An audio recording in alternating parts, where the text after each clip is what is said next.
Hello friends, welcome to our channel dynamic study online classes.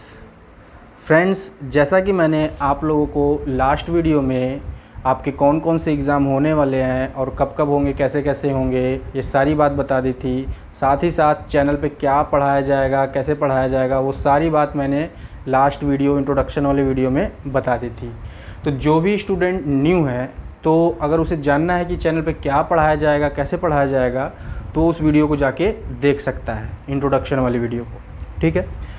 तो दोस्तों, last video में हमने कहा था कि अब जब भी मिलेंगे टेक्निकल सब्जेक्ट के साथ मिलेंगे। तो आज हम लोग एक नया सब्जेक्ट थर्मोडायनेमिक्स को स्टार्ट करने वाले हैं और काफ़ी अच्छे से हम लोग स्टार्ट करेंगे इसे। तो आप लोग देखिए थर्मोडायनेमिक्स। तो थर्मोडायनेमिक्स स्टार्ट करने से पहले आप मुझे ये बताओ कि थर्मोडायनेमिक्स होता क्या है। What is the thermodynamics. आप क्यों पढ़ते हो थर्मोडायनेमिक्स को, पहले ये तो बताओ। तो ये सारी बात पता तो होनी चाहिए। वाई, क्यों पढ़ते हो भाई, थर्मोडायनेमिक्स की ज़रूरत क्या पड़ गई। कुछ बच्चे कहेंगे सर एग्ज़ाम निकालना है इसलिए थर्मोडायनेमिक्स पढ़ना है। अरे एग्ज़ाम तो निकालना ही है, ठीक है, लेकिन आपको पता भी तो होना चाहिए। रियल लाइफ से कुछ सिचुएशन कंडीशन को मैच करके बताओगे कि हाँ थर्मोडायनेमिक्स इसलिए पढ़ते हैं सर क्योंकि ये चीज़ जो है थर्मोडायनेमिक्स से होती है, ये नहीं होता तो कैसे होता, अगर थर्मोडायनेमिक्स नहीं होता तो ये सारी चीज़ कैसे होती है।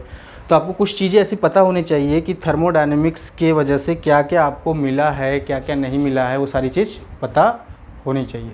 तो देखो, जैसे कि सबसे पहले आप ये बताओ, अगर आपको फीवर हो जाता है, अगर आपको बुखार हो जाता है तो क्या करते हो, टेम्परेचर मेज़र करता है डॉक्टर आके। तो टेम्परेचर जो मेज़र करता है वो कहाँ से आता है, थर्मोडायनेमिक्स ही देता है। थर्मोडायनेमिक्स के जीरोथ लॉ से टेम्परेचर मेज़र करता है। तो देखो थोड़ा सा ब्रीफ में देखो उसे। सपोज कर लो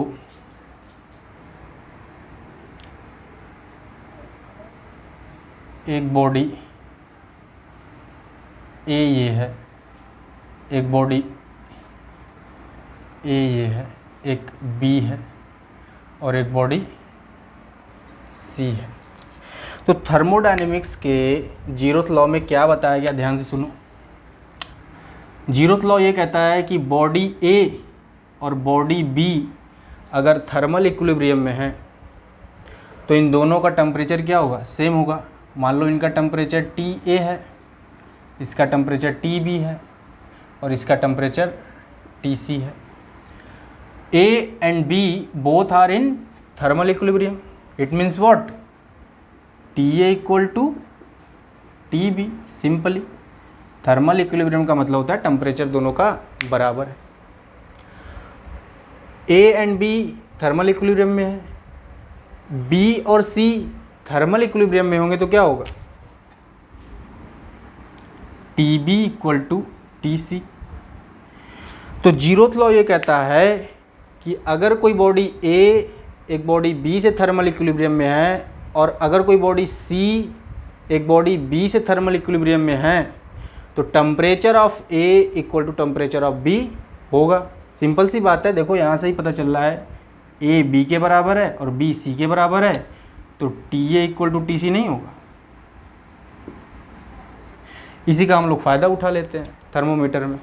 देखो कैसे, सिंपल सा ब्रीफ में देखो। जैसे मान लो ये अपना थर्मामीटर है, ये थर्मामीटर होता है जिस पे रीडिंग रहती है। इसके अंदर मान लो ये जो है मरकरी Hg, पारा जिसे बोलते हो, और ये है ग्लास। मान लो ये बॉडी ग्लास जो है दूसरे नंबर की बॉडी है, मरकरी को मान लो तीसरे नंबर की बॉडी है। जिस भी बॉडी का टेम्परेचर मेज़र करना होता है उस बॉडी के कांटेक्ट में ये थर्मामीटर आप ले जाते हो। जैसे मान लो मेरी बॉडी का टेम्परेचर मेज़र करना है तो डॉक्टर क्या करता है, मेरे मुंह में थर्मामीटर डाल देता है चेक करने के लिए। तो चेक करता है, समझ लो एक बॉडी ये मेरी हो गई, ये बॉडी 1 जो हो गया मेरी बॉडी हो गई, ये मेरी खुद की बॉडी हो गई। तो इसका टेम्परेचर मान लो T1 है, तो ये T1 वाला बॉडी किसके कांटेक्ट में आया, पहले ग्लास के कांटेक्ट में आया, तो T1 equal to T glass हो जाएगा। दोनों को थर्मल इक्विलिब्रियम में ले आते हैं। ऐसा नहीं है कि थर्मोमीटर डालता है निकाल देता है, कहता है ना 5 मिनट रखे रहो। 5 मिनट इसलिए रखा जाता है कि आपकी बॉडी का जो टेम्परेचर है ग्लास तक पहुँचे। थर्मल इक्विलिब्रियम में ग्लास तो पहले आए।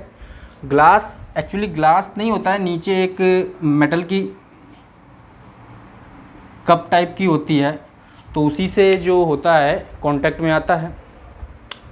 तो जो आपकी बॉडी होती है उसका टेम्परेचर T1 रहता है, तो T ग्लास तक पहुंच गया। अब ग्लास के अंदर क्या है, Hg मरकरी, बॉडी नंबर 3। तो थोड़ी देर के बाद जैसे ही Tg होता है, Tg मतलब T ग्लास जो है THg मरकरी के बराबर हो जाता है।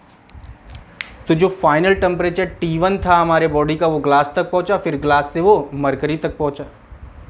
और मरकरी के अंदर एक प्रॉपर्टी होती है, कौन सी प्रॉपर्टी होती है, वॉल्यूम एक्सपेंशन कोफिशिएंट, जिसे बीटा कहते हैं। जैसे उसे हीट मिलता है तो वो एक्सपेंड करने लगता है, तो जिसे कहते हैं बीटा, वॉल्यूम एक्सपेंशन कोफिशिएंट। तो एक्सपेंड होने लगता है, तो जहाँ तक जाता है फिर डॉक्टर पढ़ लेता है कि हाँ इतनी डिग्री सेंटीग्रेड आपका टेम्परेचर है, ये बता देता है। तो कहने का मतलब ये है कि अगर थर्मोडायनेमिक्स नहीं होता तो टेम्परेचर मेजर नहीं कर पाते। एक तो आपको ये रियल लाइफ से एग्जांपल मिला, ये तो सारे लोग जानते ही होंगे, ऑलमोस्ट मैक्सिमम लोग ये जानते ही होंगे। कुछ इंटरेस्टेड चीज़ देखते हैं हम लोग, जो है कि कुछ अच्छे एग्जाम्पल देखा जाए ताकि और अच्छे डीप में समझ में आए कि आप क्यों थर्मोडायनेमिक्स पढ़ना चाहिए, क्यों नहीं पढ़ना चाहिए। देखो आज मैं यही बताऊंगा कि थर्मोडायनेमिक्स क्यों पढ़ते हो, और 50 से 60% प्रॉब्लम आपकी आज ही सॉल्व हो जाएगी। थर्मोडायनेमिक्स जब आप उठा के पढ़ोगे क्योंकि इसमें तो कुछ है ही नहीं। तो देखो ध्यान से, एक सेकंड नंबर का एग्जाम्पल देखो, मोस्ट इम्पॉर्टेंट एग्जाम्पल, इम्पॉर्टेंट है, ध्यान से देखो। सपोज कर लो मेरा एक शॉप है, सीमेंट की शॉप है। मेरा एक कस्टमर है, मेरे को ऑर्डर किया कि सर आप मेरे को 100 बैग्स या 200 bags of the cement supply कर दो मेरे एड्रेस पे। मैंने कहा ठीक है, मैं तो कर दूंगा। तो मेरे को ऑर्डर आया, तो मैंने कहा ठीक है मैं सप्लाई कर दूंगा, आप एड्रेस भेज दीजिए। तो मैंने कहा ठीक है कर देंगे। तो मेरे पास उस दिन क्या था कि जो मेरा सप्लाई करता है ट्रक वाला वो आया नहीं था। तो मैंने किसी दूसरे को पकड़ लिया कि आ जाओ भाई, आप सामान जो है पहुंचा दो वहाँ पे, आपका जो होगा ले लेना।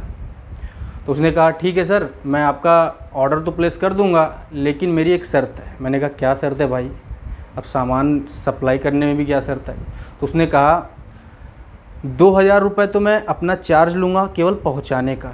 मैंने कहा ठीक है, ये तो सभी लेते हैं, इसमें कौन सी बड़ी बात है। उसने कहा 2000 तो मैं अपना चार्ज लूँगा और पेट्रोल का पैसा आपको देना होगा, जो भी पेट्रोल लगेगा आप डलवाओगे, जितना भी लगेगा आप डलवाओगे। मैंने कहा ठीक है कोई बात नहीं, आप 2000 ये रख लो और पेट्रोल मैं डलवा देता हूँ। तो ठीक है, ध्यान से देखो, उसने अपनी गाड़ी ले आई भाई, शॉप के आगे मेरी लगा दी, और सारे लेबर्स ने उस पर सामान 100 बैग्स ऑफ सीमेंट जो है लोड कर दिया। तो देखो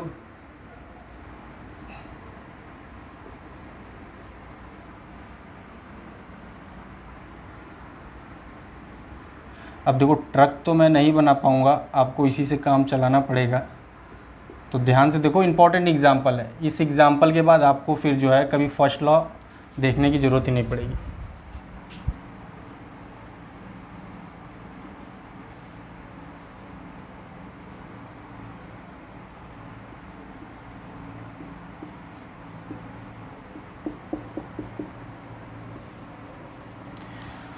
देखो ये था इनिशियल पॉइंट, ये क्या था, इनिशियल पॉइंट था, ये था फाइनल पॉइंट। फाइनल पॉइंट जाना यहाँ था, मेरा जो कस्टमर था वो यहाँ था, और उसकी गाड़ी जो है यहाँ आके स्टॉप हो गई। अभी तो थोड़ा दूर जाना ही था, तो यहाँ से सप्लाई लिया, फाइनल डेस्टिनेशन तक पहुँचने से पहले ही यहाँ पर उसकी बाइक, उसकी ट्रक जो है रुक गई। तो फिर मेरे को फ़ोन करता है, कहता है सर गाड़ी नहीं चल रही है। मैंने कहा ठीक है क्या हुआ, रुको मैं आता हूँ। तो कहता है सर जब मैं यहाँ पहुँचा फील्ड पर तो कहता है सर पेट्रोल ख़त्म हो गया है। मैंने कहा क्यों? एक्चुअली क्या था, मैंने 1 लीटर पेट्रोल जो है इसके ट्रक में डलवाया था। मैंने 1 लीटर जो पेट्रोल है इसके ट्रक में डलवाया था, बहुत ज़्यादा दूर नहीं जाना था, मुझे लगा 1 लीटर में चला जाएगा। तो सपोज़ कर लो 1 लीटर पेट्रोल के बर्न होने से 1 लीटर के पेट्रोल के बर्न होने से 100 जूल, कितना 100 जूल एनर्जी निकलती है। ठीक है, तो फिर मैंने कैलकुलेट किया, यहाँ से यहाँ तक जाने में इसने वर्क जो किया था, जो वर्क किया था वो 70 जूल ही किया था। तो मैंने कहा भाई तुमने तो वर्क अभी 70 जूल ही किया है, 30 जूल एनर्जी कहाँ ले गया, घर ले गया क्या? तो उसने कहा नहीं सर मैं 30 जूल अपने घर कहाँ ले गया, पेट्रोल ख़त्म हो गई, मुझे क्या पता। तो मैंने कहा ठीक है देखो, मैंने उससे पूछा कि बताओ 30 जूल कहाँ है। तो वो फिर कहता है सर आप पढ़े लिखे नहीं हो क्या? वो क्या कहता है सर आप पढ़े लिखे नहीं हो क्या, 12th नहीं किए हो क्या, 12th में आप थर्मोडायनेमिक्स नहीं पढ़े थे क्या? तो उसने कहा ये सब बात कही। मैंने कहा नहीं भाई मैं पढ़ा लिखा नहीं हूँ, तुम ही बताओ कहाँ गया। तो उसने बताया मुझे कि सर मैंने 12th में एक चीज़ पढ़ी थी, du = dw। उसने मेरे को बताया कि अगर किसी सिस्टम को हीट दी जाती है तो कुछ तो वो वर्क करता है, कुछ उसके इंटरनल एनर्जी में चला जाता है। जैसे मान लो ये ट्रक है, इसको मैंने 100 जूल दिया तो ये कुछ वर्क करेगा, कुछ इसके इंटरनल एनर्जी में चला जाएगा, तो फिर मैंने कहा अरे भाई मुझे कुछ समझ में नहीं आ रहा, ये इंटरनल एनर्जी वगैरह क्या है, मुझे कुछ समझ में नहीं आ रहा, फिर से बताओ। तो उसने कहा सर जब आप पेट्रोल डलवाते हो तो इंजन जब चालू होता है तो ऐसा ही नहीं कि पहले ही चालू हो जाता है। पहले इंजन में क्या होता है, सिलेंडर होता है, पिस्टन होता है, वो गर्म होते हैं, मॉलिक्यूलर लेवल तक एनर्जी जाती है, फिर वाइब्रेट करते हैं। तो जो मॉलिक्यूलर लेवल तक एनर्जी जब जाएगी तभी तो वो वाइब्रेट करेंगे, तभी तो आगे चलेंगे। तो कुछ तो उन्हें देना होगा वाइब्रेशन के लिए, कुछ तो हीटअप के लिए देना होगा। हमने कहा अच्छा ठीक है, चलो मान लो मैंने तुम्हें दे दिया, 10 जूल एनर्जी उसमें खर्च हो गए होंगे। मैंने कहा 10 जूल एनर्जी खर्च हो गए होंगे उसमें। तो मैंने फिर कहा 20 जूल एनर्जी कहाँ गई ये बताओ। 20 जूल का और हिसाब होना चाहिए ना, ये रहा 70, ये रहा 10, हो गया 80 जूल, 20 जूल और कहाँ गया। तो उसने कहा क्या सर आप कितनी बार बात समझ में नहीं आता, आपको कितनी बार बताना पड़ेगा। तो मैंने कहा ठीक है देखो। उसने कहा सर जब भी आप कोई भी व्हीकल हो या कोई भी सिस्टम हो, जैसे मान लो ये क्या थी, ट्रक थी, कह रहा है मेरा ट्रक पुराना हो गया है सर। जब इंजन से लेके, इंजन में तो आपने 100 जूल एनर्जी डाल दी, लेकिन जो ट्रक का टायर होता है, इनका एक्सल होता है ना, एक टायर इधर रहता है, एक टायर इधर रहता है, इनके बीच में एक्सल होता है। इंजन से एक्सल तक पावर पहुंचने तक भी कुछ लॉस होता है। बीच में कई सारे नट एंड बोल्ट होते हैं, बहुत सारी चीज़ होती हैं जिस पे क्लच वगैरह लगा रहता है। तो एक क्रैंक शाफ्ट होता है, उस पे पावर ट्रांसमिट होती है इंजन से, और एक ये शाफ्ट होता है जिसे एक्सल कहते हैं टायर का।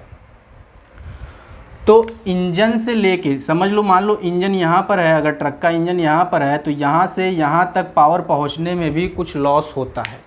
क्यों? क्योंकि उसमें नट बल्टू लगे होते हैं, कुछ रॉड्स लगे होते हैं, जो भी लगे होते हैं, तो फ्रिक्शन की वजह से वहाँ लॉस होता है। तो 10 जूल मान लो मैंने कह दिया यहाँ पे खर्च हो गया, ठीक है। मैंने कहा चलो तुम्हारी बात मान लेता हूँ, 10 जूल वहाँ खर्च हो गया होगा, और 10 जूल कहाँ गया। अब 10 जूल का और हिसाब मिलना चाहिए ना, 10, 10, 20 और 70, 19 हो गया। तो उसने कहा सर फिर से आपको वही सारी चीज़ बतानी पड़ती है, हर बार एक ही चीज़ कैसे मैं बताऊँ, आप पढ़े लिखे नहीं हो क्या। मैंने कहा नहीं भाई, पढ़ा लिखा होता तो आज दुकान खोल के बैठा होता। तो उसने कहा ठीक है देखो। उसने कहा मेरे को सर जब भी कोई कार या ट्रक या व्हीकल कोई भी चीज़ चलती है तो तो उसके ऊपर एक थ्रस्ट फोर्स लगता है। एक एयर जो है थ्रस्ट फोर्स कह लो या ड्रैग फोर्स, जिसे आप एफएम में भी पढ़ते हो, ड्रैग फोर्स, साइंटिफिक नेम क्या है, ड्रैग फोर्स, थ्रस्ट फोर्स नहीं, sorry, drag force. Drag force पढ़ते हो तो ड्रैग फोर्स जो लगता है उसके वजह से 10 जूल का लॉस हो गया। देखो कैसे लॉस हो गया।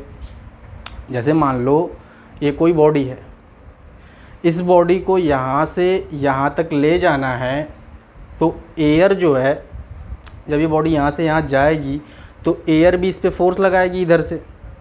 सपोज़ कर लो 2 न्यूटन का फोर्स इधर से लगा रहा है एयर, तो आप भी एक्स्ट्रा जब तक 2 न्यूटन नहीं लगाओगे वो कहाँ से जाएगा। तो 2 न्यूटन तो इसको ओवरटेक करने में ख़त्म हो गया। तो 2 न्यूटन और जितने मीटर चला, समझ लो 2 न्यूटन का आप एक्स्ट्रा फोर्स लगा रहे हो, प्लस अगर 2 मीटर चल रहे हो, 2 2 जा 4, 4 जूल तो ऐसे ही लॉस हो गया ड्यू टू एयर। तो जो आपका जो ड्रैग फोर्स होता है, व्हीकल पे ड्रैग फोर्स लगता है, उसकी वजह से भी लॉस होता है। तो उसकी वजह से मान लो 10 का लॉस हो गया होगा। तो देखो अब कैलकुलेशन मिल रहा है, 10 जूल ड्रैग फोर्स में लॉस हो गया, 10 जूल जो है आपकी ट्रक पुरानी थी जिसे कहते हैं मैकेनिकल इफ़िशियंसी, इंजन में जनरेट तो हो रहा है लेकिन टायर तक जो नहीं पहुंच पा रहा है, जो टायर तक पहुंचते पहुंचते, जो एक्सल तक पहुंचते पहुंचते लॉस हो जा रहा है, उसे कहते हैं मैकेनिकल इफ़िशियंसी की वजह से। उसके नट बोल्ट ढीले हो गए होंगे, जो भी होंगे, फ्रिक्शन होंगे, ये सब होंगे, उसकी वजह से 10 जूल लॉस हो गया। और 10 जूल जो है इंटरनल एनर्जी में चला गया। तो ड्राइवर ने ये सारी बात तो बता दी। आप ये बताओ, अगर थर्मोडायनेमिक्स नहीं जानते तो क्या ये सारी बात जान पाते क्या? ये जो लॉ है यही तो फर्स्ट लॉ है, dq = du dw + dw। तो यही लॉ को कहते हैं फर्स्ट लॉ। और फर्स्ट लॉ किसके बेस पे है? Energy conservation. 100 दिया था, देखो 100 आपने दिया था, 70 जो है वर्क कर लिया, 70 वर्क कर लिया, और 30 जूल जो है आपका कुछ इंटरनल एनर्जी में चला गया, कुछ लॉसेस हो गए ड्रैग फोर्स के कारण, कुछ इफ़िशियंसी के कारण, मैकेनिकल इफ़िशियंसी के कारण। तो ये सारी चीज़ कहाँ से पता चलती है? ये सारी चीज़ आपको थर्मोडायनेमिक्स ही देता है। कुछ चीज़ें आईसी इंजन में भी पढ़ते हो, कुछ थर्मोडायनेमिक्स में भी पढ़ते हो, तो ये सारी चीज़ें थर्मोडायनेमिक्स से पता चलता है। Thermodynamics is a nothing but it is a energy conservation law. Energy conservation law, अगर एनर्जी कंजर्व है तो कह दोगे हाँ थर्मोडायनेमिक्स का फर्स्ट लॉ लग रहा है। वैसे ही जैसे देखो, जैसे एलईडी जल रहा है, मान लो यहाँ पर एलईडी जल रहा है, करेंट एनर्जी आ रही है, करेंट एनर्जी आ रही है, इलेक्ट्रिकल एनर्जी आ रही है, और वो डायरेक्ट किस में कन्वर्ट हो जा रही है? हीट एनर्जी में। तो यहाँ पे कौन सा लॉ लग रहा है? First law of thermodynamics, energy conserve है। आप इवन जब भी कुछ खाते हो, जैसे मान लो लंच करते हो तो वो केमिकल के फॉर्म में, केमिकल एनर्जी आपके बॉडी में स्टोर हो जाती है। जब शाम को आप दौड़ते हो तो कहाँ से एनर्जी आती है? जो आप डिनर या लंच किए रहते हो वही आपकी एनर्जी रहती है। तो जितना एनर्जी आप लिए रहते हो उतने एनर्जी आप रनिंग में लॉस करते हो। तो ये सारी चीज़ कहाँ से आती है? पता चलती है फर्स्ट लॉ ऑफ थर्मोडायनेमिक्स से। ठीक है, तो कई लोग ये बात भी जानते होंगे, ये भी कोई बड़ी बात नहीं है, बहुत लोग तो ये बात भी जानते ही होंगे। लेकिन जो मैं अब बताने जा रहा हूँ, क्या बताने जा रहा हूँ?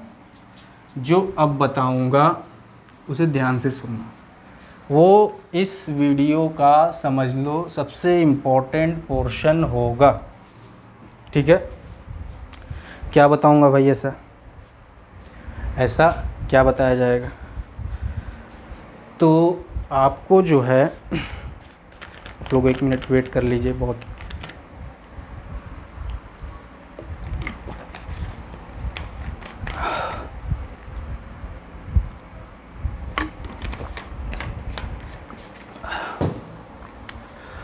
हाँ, तो फिर से एनर्जी के साथ पढ़ेंगे। देखो, अभी तक जितनी भी बातें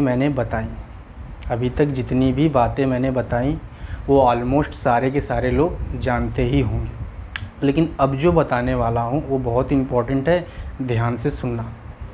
ठीक है। तो आप मुझे ये बताओ पहले कि जो आप भी गैलेक्सी में, यूनिवर्स में, ब्रह्मांड में जितनी भी नेचुरल प्रोसेस होते हैं, जो भी नेचुरल प्रोसेस की मैं बात कर रहा हूँ, वो कैसे होते हैं? ऐसे ही रैंडमली हो जाते हैं? जो भी नेचुरल प्रोसेस होते हैं वो रैंडमली नहीं होते हैं, एक सर्टेन डायरेक्शन में होते हैं, एक सर्टेन लॉ के साथ होते हैं, एक रिदम के साथ होते हैं। ऐसा नहीं है कि कुछ भी हो जाएगा। जो भी नेचुरल प्रोसेस है एक सर्टेन डायरेक्शन के साथ होता है। कोई भी चीज़ रैंडमली नहीं होती है इस वर्ल्ड में। तो उसी बात को समझना है आप लोगों को। जैसे मान लो, समझो, देखो हीट का ट्रांसफ़र कैसे होता है? ऑलवेज हाई टेम्परेचर से लो टेम्परेचर। देखो रेफ्रिजरेटर में लो टेम्परेचर से हाई टेम्परेचर होता है। मैं नेचुरल प्रोसेस की बात कर रहा हूँ, बिना कुछ तामझाम किए, बिना कुछ उसमें इनपुट दिए। रेफ्रिजरेटर में तो आप बहुत सारी चीज़ लगाते हो ना, नेचुरल चीज़ की मैं बात कर रहा हूँ, अपने आप जो नेचर में प्रोसेस होते हैं। तो heat always flow from the high temperature to low temperature. बात समझ में आ रही है?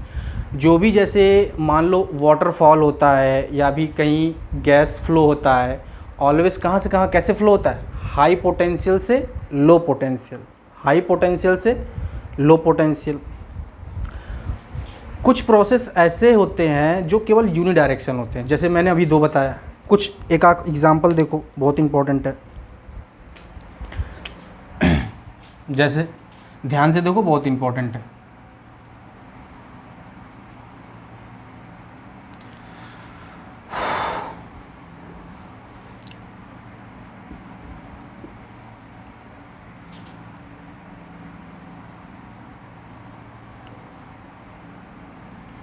देखो डायग्राम तो मैं अभी जल्दी जल्दी बना दे रहा हूँ, आप लोग थोड़ा अच्छे से बनाएंगे।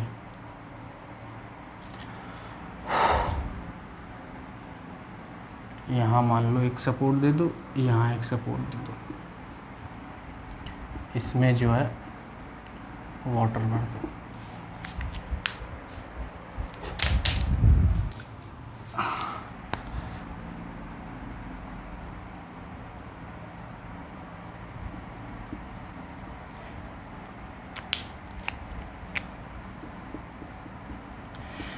तो इस एग्ज़ाम्पल को ध्यान से समझना, कई सारी चीज़ क्लियर हो जाएंगी तुम्हारी थर्मोडायनेमिक्स में। और बहुत इंपॉर्टेंट एग्ज़ाम्पल है, काफ़ी फेमस एग्ज़ाम्पल है, ऑलमोस्ट सारी बुक में आपको हर जगह मिलेंगी ही मिलेंगी। मेरा कहने का मतलब है, ध्यान से समझो, आप हीट को जब वर्क में बदलते हो तो डायरेक्ट नहीं बदल पाते हो, लेकिन जब वर्क को हीट में बदलना होता है, देखो ध्यान से, आप ऐसे से रब करते हो, आप वर्क करते हो, आप वर्क कर रहे हो, लेकिन सारा वर्क हीट में आराम से बदल जा रहा है बिना किसी इनपुट के। कोई बाहरी सामान, कुछ तामझाम आप नहीं लगा रहे हो, कुछ इन्वेस्ट बाहर से नहीं कर रहे हो। जैसे रेफ्रिजरेटर में करते थे, इवापोरेटर लगाते थे, कंप्रेशर लगाते थे, कंडेंसर लगाते थे, थ्रॉटलिंग। तो यहाँ बिना कुछ किए वर्क को डायरेक्ट हीट में बदला जा सकता है। लेकिन क्या हीट को डायरेक्ट वर्क में बदला जा सकता है क्या? देखो, सपोज करो ये जो टैंक है हमारी, इसमें वाटर भरा हुआ है और यहाँ पे ऐसे ब्लेड लगा हुआ है। अभी हमारा वेट जो है वो यहाँ पर है। मान लो वेट यहाँ से यहाँ आ गया, वेट जो है यहाँ से यहाँ आ गया। तो जब वेट यहाँ से यहाँ पर आएगा तो ये ब्लेड मूव करेगा, ये ब्लेड मूव करेगा। जब ब्लेड मूव करेगा तो इसके अंदर जो वाटर है उसका टेम्परेचर क्या हो जाएगा? बढ़ जाएगा, उसके अंदर एनर्जी आएगी। जितना वर्क यहाँ से यहाँ आने में इस वेट ने किया, उतना ही अमाउंट ऑफ वर्क, जैसे मान लो यहाँ से यहाँ आने में इसने वर्क किया आपको मान लो 10 जूल, तो इस ब्लेड के थ्रू मूव होगा तो 10 जूल इसमें हीट आ जाती है, 10 जूल इसमें हीट आ जाती है। अब अगर मैं, और ये वॉल देखो, जैसे मान लो मैंने अभी हीट की वजह से वार्म अप हो जाए तो इसको आइसोलेटेड कर रखा था। इस आइसोलेशन को अगर मैं हटा दूंगा, इस आइसोलेशन को अगर मैं हटा दिया और मैं मान लो कोई बर्नर लाके जैसे इस आइसोलेशन को हटाओगे टेम्परेचर फिर पहले की तरह हो जाएगा। इसमें टेम्परेचर फिर पहले की तरह हो जाएगा। पहले टेम्परेचर मान लो इस वाटर का T1 था, पहले इस टेम्परेचर वाटर का क्या था, T1 था। ये वेट यहाँ से यहाँ आया, टेम्परेचर मान लो क्या हो गया, T2 हो गया। हमने आइसोलेशन को फिर हटा दिया तो फिर T2 से टेम्परेचर क्या हो जाएगा, T1 हो जाएगा। वाटर का टेम्परेचर अब T1 हो गया, पहले की तरह ही हो गया। अब तुम अगर इसको हीट दोगे,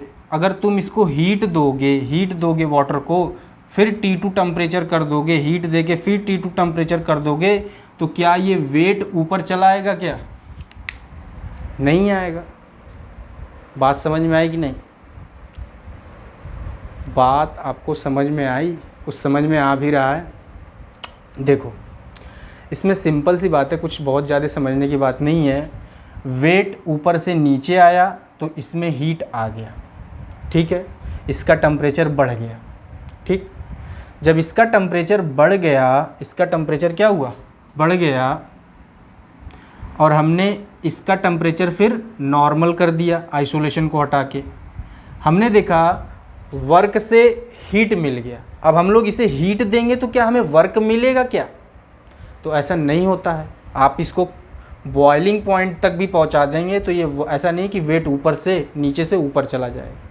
तो कहने का मतलब ये है, बाय नेचर हीट को वर्क में डायरेक्ट नहीं बदला जा सकता है, बट वर्क को कम्प्लीटली वर्क में बदला जा सकता है। बात समझ में आ गई? तो कुछ नेचर में ऐसे प्रोसेस होते हैं जो एक ही डायरेक्शन में होते हैं। जैसे वर्क को हीट में बदल दिया, हीट को वर्क में नहीं बदल पाओगे। बात समझ में आ रही है? और हाई टेम्परेचर से लो टेम्परेचर की तरफ ही हीट फ्लो होगा, हाई पोटेंशियल से लो पोटेंशियल की तरफ ही वाटरफॉल होगा। ये सारी चीज़ जो है यूनी डायरेक्शनल होती है। लेकिन आपके नेचर में कुछ चीज़ बोथ डायरेक्शन में होता है, बाई डायरेक्शनल होते हैं। बाई डायरेक्शनल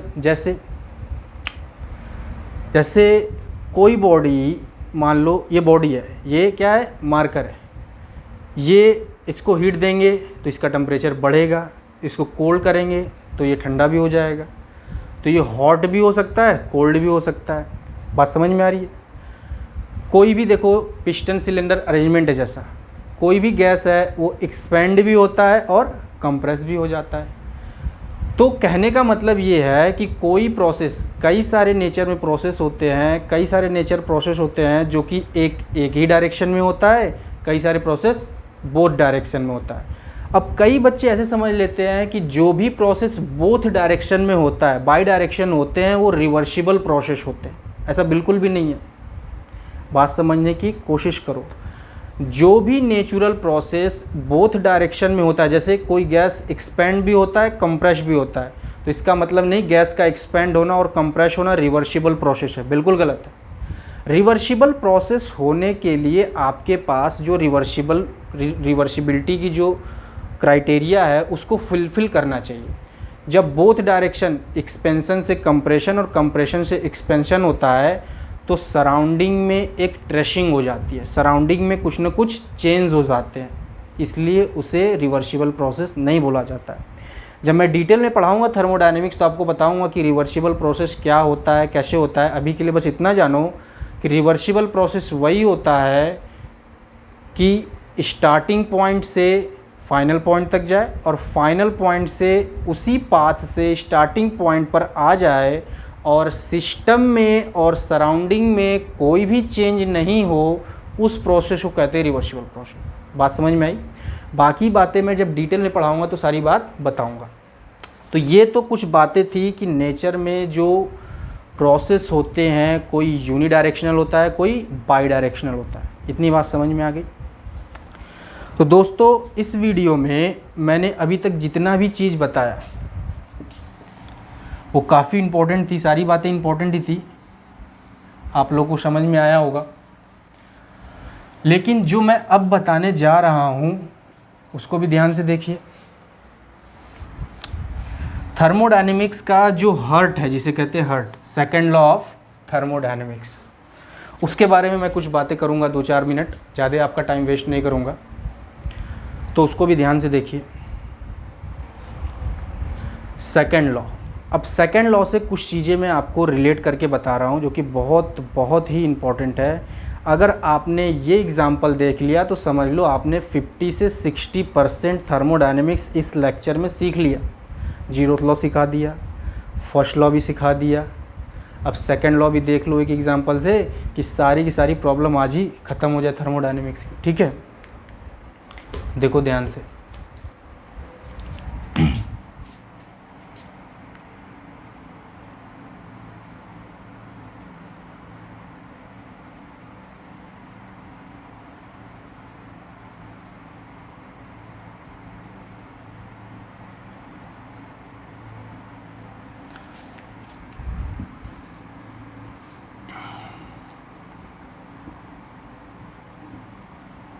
देखो ये जो है काफ़ी इम्पोर्टेंट एग्ज़ाम्पल है, काफ़ी इम्पोर्टेंट एग्ज़ाम्पल है, तो ध्यान से देखो।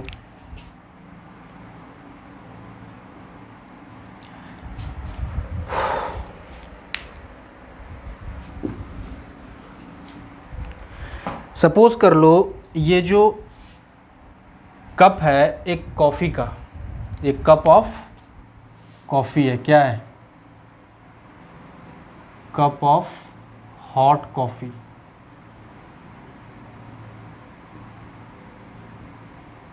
कप ऑफ हॉट कॉफ़ी है, ये रूम में रखी हुई है। मान लो रूम, जैसे मान लो ये हो गया आपका रूम, ये क्या हो गया, ये हो गया आपका रूम। जैसे नेचुरली, जैसे सुबह सुबह आप उठते हो, रूम में रहते हो, रूम के अंदर सपोज़ कर लो ये जो है कॉफ़ी आपके टेबल पे रखी हुई है।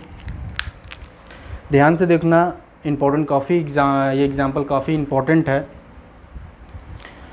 तो एक्चुअली होता क्या है, देखो ध्यान से, ये हो गया आपका रूम, ये हो गया हॉट कॉफ़ी। फर्स्ट लॉ किस बेसिस पे है, थर्मोडायनेमिक्स का फर्स्ट लॉ किस बेसिस पे है, एनर्जी कंजर्वेशन पे। किस पे है, एनर्जी कंजर्वेशन पे। तो फर्स्ट लॉ के हिसाब से देखा जाए, अगर नेचुरली होता क्या है कि कॉफ़ी गर्म है, हॉट है, तो एनर्जी इसमें से निकलती है और आपके रूम में चली जाती है। तो रूम इस तरह अभी क्या है, सराउंडिंग है। हॉट कॉफ़ी के अंदर से एनर्जी निकलती है और आपके रूम में चली आती है। तो सपोज़ कर लो अभी जो एनर्जी लेवल है आपके रूम का, मान लेता हूँ मैं x है, और एनर्जी जो है कॉफ़ी की जो है अभी y है। इतनी बात समझ में आई। सपोज़ कर लिया कि इस रूम की एनर्जी अभी x है और इस कॉफ़ी का एनर्जी जो है y है। जो नेचुरली होता है पहले हम उस पर डिस्कस करेंगे। होता क्या है नेचुरली कि कॉफ़ी गर्म रहती है तो एनर्जी निकलती है और रूम में जाती है। तो सपोज़ कर लेता हूँ, मान लो अभी जो है कॉफ़ी में से 10 जूल एनर्जी निकल के रूम में आ गई, तो एनर्जी क्या होगी, अब देखो एनर्जी ऑफ रूम जो है पहले x थी, अब क्या हो जाएगी 10 + x जूल हो जाएगी। और कॉफ़ी की एनर्जी लेवल क्या हो जाएगी, y - 10 जूल हो जाएगा। इतनी बात समझ में आएगी नहीं। 10 इसने लॉस किया और 10 इस रूम ने गेन कर लिया। ये रूम है, ये जो है रूम है। देखो यहाँ फर्स्ट लॉ लग सकता है क्या, हाँ लग सकता है। पहले भी टोटल एनर्जी कितनी थी, x + y, अभी भी टोटल एनर्जी कितनी है, देखो इन दोनों को ऐड करोगे अभी भी तो क्या आएगा, x + y जूल। तो एनर्जी कंजर्व है, इसका मतलब यहाँ पे फर्स्ट लॉ लग रहा है। फर्स्ट लॉ के हिसाब से यहाँ पे कोई वॉल्यूशन नहीं हो रहा है। फर्स्ट लॉ कह रहा है कि हाँ ऐसा हो सकता है, अगर कप में से एनर्जी निकल रही है रूम में तो कप की एनर्जी कम हो जाएगी और रूम की एनर्जी क्या होगी, बढ़ जाएगी। रूम की एनर्जी क्या होगी, बढ़ जाएगी। ये फर्स्ट लॉ के हिसाब से सही है और ऐसा होता भी है। अब केस नंबर 2 देखो, ध्यान से देखो, इंपॉर्टेंट है। केस नंबर 1, केस नंबर 2 देखो। फर्स्ट लॉ ये भी कहता है कि ये जो हॉट कॉफ़ी है और हॉटर हो जाएगी, मतलब और गर्म हो जाएगी अगर ये रूम में से एनर्जी ले लेगी, और जब ये सराउंडिंग रूम में से एनर्जी इसमें चली जाएगी तो रूम की एनर्जी कम हो जाएगी। फर्स्ट लॉ के हिसाब से ये भी गलत नहीं है। मतलब समझो क्या कहना चाह रहा हूँ। अगर मैं कहूँ कि रूम में से एनर्जी कप में जा रही है और कप की एनर्जी बढ़ जा रही है, रूम की एनर्जी कम हो जा रही है, तो क्या होगा? देखो, एनर्जी ऑफ रूम क्या हो जाएगा? x minus 10 joule. चलो इस बार मान लो कुछ अलग ले लो, 20 जूल ले लो। रूम में से 20 जूल मान लो कप में जा रही है, तो रूम की एनर्जी 20 जूल क्या हो जाएगी? कम हो जाएगी। और कप की एनर्जी क्या होगी भाई? y प्लस 20 हो जाएगी, इतनी जूल हो जाएगी। अब देखो, फर्स्ट लॉ लग रहा है क्या एनर्जी कंजर्व अभी भी है क्या? तो कहोगे ऐड करके देख लो ना सर, मुझसे क्या बार बार पूछ रहे हो। तो देखो ऐड कर रहा हूँ, ई टोटल दोनों को ऐड करोगे तो अभी क्या होगा? x plus Y joule. मतलब एनर्जी अभी भी कंजर्व है, एनर्जी अभी भी कंजर्व है और फर्स्ट लॉ को कोई प्रॉब्लम नहीं है। फर्स्ट लॉ ये कह रहा है कि अगर ऐसा हो रहा है तो कोई दिक्कत नहीं है, मुझे कोई दिक्कत नहीं, एनर्जी कंजर्व है, तो मतलब ये प्रोसेस हो सकता है। लेकिन क्या रियलिटी में ऐसा हो सकता है क्या? नहीं होगा। फर्स्ट लॉ को कोई प्रॉब्लम नहीं है अगर ऐसा होता है। फर्स्ट लॉ कह रहा है कि अगर एनर्जी रूम में से कप में गई है तो रूम की एनर्जी कम हो जाएगी, कप की एनर्जी बढ़ जाएगी, मुझे कोई दिक्कत नहीं है क्योंकि एनर्जी अभी भी कंजर्व है। लेकिन रियलिटी में ऐसा तो होता ही नहीं है और फर्स्ट लॉ वायलेट भी नहीं हो रहा है, तो ऐसे लॉ का क्या मतलब है भाई? तभी अब ये फर्स्ट लॉ कह रहा है अभी ये सही है, फर्स्ट लॉ कह रहा है सही है, लेकिन ऐसा चीज़ होता ही नहीं है, तो इसका मतलब फर्स्ट लॉ में कोई डिफ़ॉल्ट है। फर्स्ट लॉ के हिसाब से सही है और ये ऐसा प्रोसेस होता नहीं कि रूम में से कप में एनर्जी चली जाए, तो इसका मतलब है कि फर्स्ट लॉ में कुछ ना कुछ डिफ़ॉल्ट है।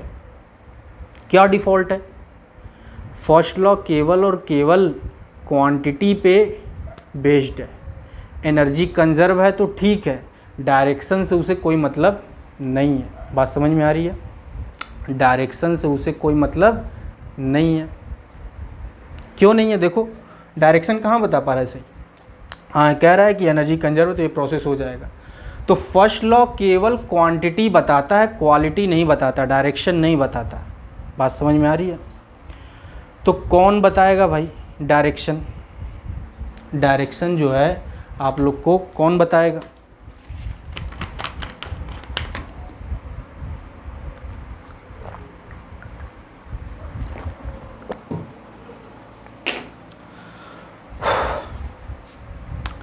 डायरेक्शन कौन बताता है? देखो, फर्स्ट लॉ तो हो गया, फर्स्ट लॉ ने तो अपना सरेंडर कर दिया, भाई मेरे से तो बस क्वांटिटी पता चलेगी, डायरेक्शन मैं नहीं बता सकता। तभी जाके कुछ साइंटिस्ट आए, बहुत सारी रिसर्च किया, उन्होंने बहुत सारे तामझाम किए, फिर उन्होंने बहुत सारे कंक्लूज़न दिया। मैं अब सारी बातें नहीं कहूँगा कि कैल्विन आए, क्लासियस आए और ये सारी बातें नहीं बताऊँगा, लेकिन एक ऐसी बात बता के अभी जाऊँगा जिससे आपको क्लियर हो जाएगा कि ये प्रोसेस होता क्यों नहीं। बात समझ में आ रही? तो देखो ध्यान से।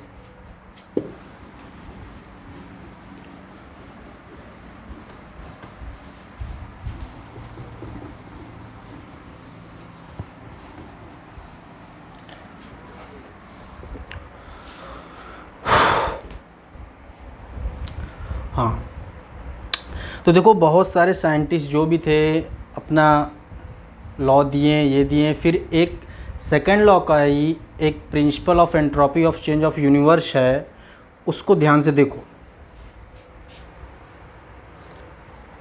कुछ फार्मूले मैं यहाँ लिख रहा हूँ, अभी ध्यान से देखो और साथ साथ मेरे बोलो। Delta S McLn T final upon में T इनिशियल, या बहुत लोग इसे कहते हैं T2 अपॉन में T1। ये अप्लाई किसके लिए है? सॉलिड और लिक्विड के लिए। डेल्टा एस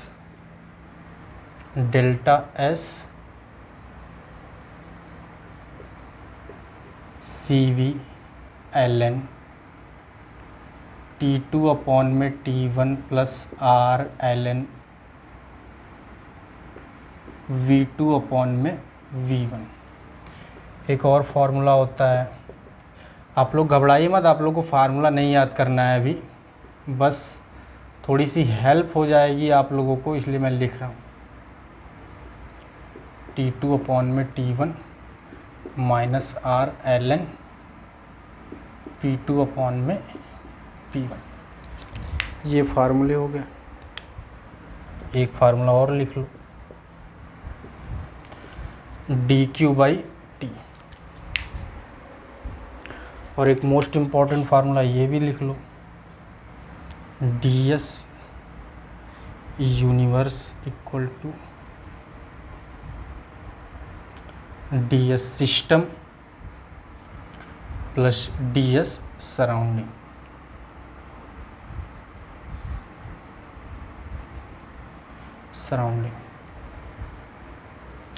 देखो कंक्लूजन पे आओ। हमने आपको बता दिया कि फर्स्ट लॉ सिर्फ बताता है क्वांटिटी, डायरेक्शन कैसे पता करते हैं कि कोई प्रोसेस होगा कि नहीं होगा, कैसे होगा, कहाँ से होगा, वो सारी बात हम आपको बताएंगे। कोई भी नेचुरल प्रोसेस कब होता है और कैसे होता है वो देखो। एक फार्मूला है जिसे कहते हैं principle of delta S universe. Change in entropy of universe जो है ग्रेटर देन 0। देखो आपके गैलेक्सी में, यूनिवर्स में, ब्रह्मांड में या वर्ल्ड में कहीं भी जो भी नेचुरल प्रोसेस है वो वही होगा जो इस रूल को फॉलो करेगा। मतलब क्या है, हम ये कह रहे हैं कि तुम कोई भी प्रोसेस करो कोई दिक्कत नहीं है, कोई भी प्रोसेस करो कोई दिक्कत नहीं है, बस डेल्टा एस यूनिवर्स की वैल्यू ग्रेटर देन 0 होनी चाहिए। जब आप उस प्रोसेस को स्टार्ट करोगे और ख़त्म हो जाएगा, मान लो कोई प्रोसेस आपने स्टार्ट किया और फिनिश हो गया, उसके बाद फिर मैं आता हूँ और यूनिवर्स की एंट्रोपी कैलकुलेट करता हूँ और मुझे पता चलता है वो यूनिवर्स की एंट्रोपी बढ़ गई है, तो आपका प्रोसेस हो जाएगा।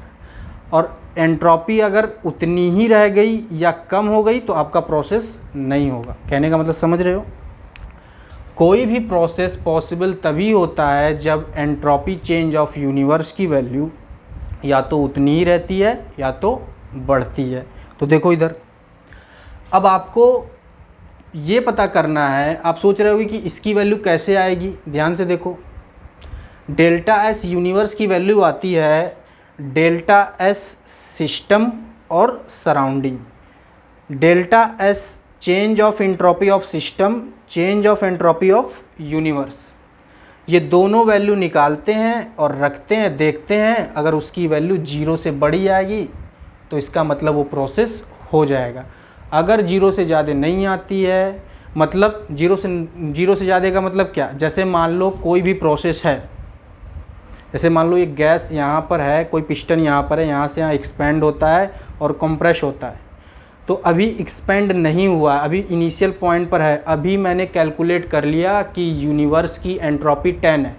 आप अपना ऐसे प्रोसेस पूरा कंप्लीट कर लो, एक्सपेंड कर लो, कंप्रेस कर लो, फिर अगर मैं देखूँगा कि यूनिवर्स की एंट्रोपी 11 हो गई, 12 हो गई, तब तो ये आपका प्रोसेस हो जाएगा। अगर 9 हो गया, 8 हो गया तो पॉसिबल नहीं है, तो भूल जाओ कि वो प्रोसेस होगा ज़िंदगी में कभी। बात समझ में आ रही है? देखो ध्यान से, ये जो फार्मूले मैंने लिखे हैं डेल्टा एस सॉलिड और लिक्विड के लिए ये, और गैस के लिए ये दोनों होता है। ये और ये दोनों जो है गैस के लिए होता है। तो जब भी सिस्टम के अंदर आपके सॉलिड या लिक्विड होगा तो ये फार्मूला लगाओगे, गैस होगा तो ये फार्मूला लगाओगे। सराउंडिंग के लिए मैक्सिमम टाइम ज़्यादातर ये लगाते हैं, ये रिजर्वायर के लिए फार्मूला होता है। जब पढ़ाऊंगा तो मैं डिटेल में सारी चीज़ बताऊंगा। अभी देखो, तो डेल्टा एस सिस्टम और डेल्टा एस सराउंडिंग इन फार्मूलों की मदद से रखते हैं। फिर देखते हैं अगर डेल्टा एस यूनिवर्स की वैल्यू बढ़ती है, क्या होती है, डेल्टा एस यूनिवर्स की वैल्यू बढ़ती है तभी वो प्रोसेस हो पाएगा। बात समझ में आ रही है? नहीं समझे? ध्यान से देखो। अगर नहीं समझे तो एक छोटा सा एग्जांपल से समझो पहले। जैसे मान लो शेर को देखा है कभी, शेर को देखा है कभी, शेर और हिरन, दो जानवरों की कहानी तो बहुत सुने होगे। तो देखो इधर, मान लो ये हिरन है। अब हिरन नहीं बनाऊंगा, ऐसे ही बनाऊंगा। हमारा हिरन ऐसे ही रहता है और ये है शेर। आप अक्सर क्या सुने रहते हो कि आज इस शेर ने, इस लायन ने इस हिरन को खा गया, इस हिरन को मार दिया। शेर ने हिरन को मारा तो कहते हो इसमें कौन सी नॉर्मल सी बात है, ये तो नेचुरल प्रोसेस है, ये तो प्रकृति का, नेचर का लॉ है, ये तो होगा ही। तो जब शेर हिरन को मारता है तो आपको कोई प्रॉब्लम नहीं होती, क्या होगा, ये तो नेचुरल लॉ है। लेकिन अगर मैं आज ये आपसे कहूँ कि आज हिरन ने शेर को खा लिया तो कहोगे पागल हो गए हो क्या? ऐसा तो होगा नहीं। क्यों नहीं होता ऐसा? ध्यान से समझो। क्योंकि हिरन शेर को जब खाएगा तो एंट्रोपी ऑफ द यूनिवर्स बढ़ेगा नहीं, घट जाता है, इसलिए वो प्रोसेस नहीं होता है। बात समझ में आई कुछ? जब शेर हिरन को खाता है तो entropy of universe always increase होता है, या तो उतना ही रहेगा, कभी घटता नहीं है। लेकिन जब हिरन शेर को खाता है तो एंट्रोपी ऑफ द यूनिवर्स घट जाता है, इसलिए वो प्रोसेस नहीं होता है। बात समझ में आ रही है? कुछ बच्चे होंगे जो सोच रहे होंगे कि सर शेर सोया है, हिरन जाके खा लेगा। तो देखो प्रोसेस जो है, कई सारी चीज़ हो सकते हैं, ऐसी बात नहीं है, डिपेंड करता है फाइनल और इनिशियल टेम्परेचर पे। ये देख रहे हो ना, ये T2 और P2 बहुत कुछ करवा देता है। जब शेर जगा रहेगा तो हिरन का प्रेशर और टेम्परेचर कुछ और रहता है। जब शेर सोया रहेगा तो हिरन का टेम्परेचर और प्रेशर कुछ और रहेगा। तब बहुत आराम से, तब उसके अंदर कॉन्फिडेंस होगा, तो हो सकता है उसका प्रेशर टेम्परेचर कुछ और हो। जब शेर जगा रहेगा तो उसका प्रेशर टेम्परेचर समझ ही रहे हो क्या हो। तो हर एक चीज़ यूनिवर्स में जो भी चीज़ होती है वो फिक्स डायरेक्शन में इसीलिए होती है। बात समझ में आ रही कुछ? चलो इतनी बात समझ गए तो ठीक है, नहीं समझे तो अभी जब मैं सब्जेक्ट पढ़ाऊँगा डिटेल में तो उस पर जब न्यूमेरिकल लगवाऊँगा तो अच्छे से समझ जाओगे। देखो एक आपके सिलेबस से ही क्वेश्चन है, एग्जाम्पल ध्यान से देखो। सपोज़ कर लो ये एलपीजी का पाइप है, गैस सप्लाई लाइन जो होती है, जो घरों में एलपीजी की सप्लाई लाइन होती है वो है। मैंने कह दिया ये पाइप लाइन है, हमें आप ये बताओ कि गैस का फ्लो किधर से किधर हो रहा है। इधर से इधर जा रहा है, मतलब LHS से RHS की तरफ जा रहा है, या RHS से LHS की तरफ जा रहा है। अब समझ में आया? तो मैं आपको इनपुट के फॉर्म में दो चीज़ दूंगा। मान लेता हूँ एक क्रॉस सेक्शन यहाँ है, एक क्रॉस सेक्शन यहाँ है। यहाँ पे प्रेशर P1 दे दिया हूँ, यहाँ पे टेम्परेचर T1 दे दिया हूँ, यहाँ पे प्रेशर P2 दे दिया हूँ, यहाँ पे टेम्परेचर T2 दे दिया हूँ। ठीक है, हम आपसे पूछेंगे कि गैस का फ्लो किधर होगा, बताइए। तो कहोगे सर इस फार्मूले को देखो, इस P1 T1 और P2 T2, पहले हम इसको सपोज़ कर लेंगे कि 1 से 2 की तरफ फ्लो होगा। ठीक है, तो ये जिधर से हम सपोज़ करेंगे 1 से 2 की तरफ सपोज़ कर रहे हैं, तो ये हमारा हो गया इनिशियल पॉइंट, ये हो गया फाइनल पॉइंट। इस फार्मूले में सेटअप करेंगे। देखो गैस वाले फार्मूले में T2 की जगह ये रखेंगे, P2 की जगह, और ये वाला फार्मूला फिर यूज कर लेंगे। T2 की जगह ये रख देंगे, P2 की जगह ये रख देंगे, और फिर हम निकालेंगे क्या, डेल्टा एस यूनिवर्स। अगर डेल्टा एस यूनिवर्स जो है इंक्रीज़ करेगा, 0 से बड़ा आएगा मतलब पॉजिटिव में रिज़ल्ट आएगा तो कहेंगे कि 1 से 2 की तरफ फ्लो हो रहा है। अगर निगेटिव में आएगा तो इसका मतलब क्या है, 2 से 1 की तरफ फ्लो होगा।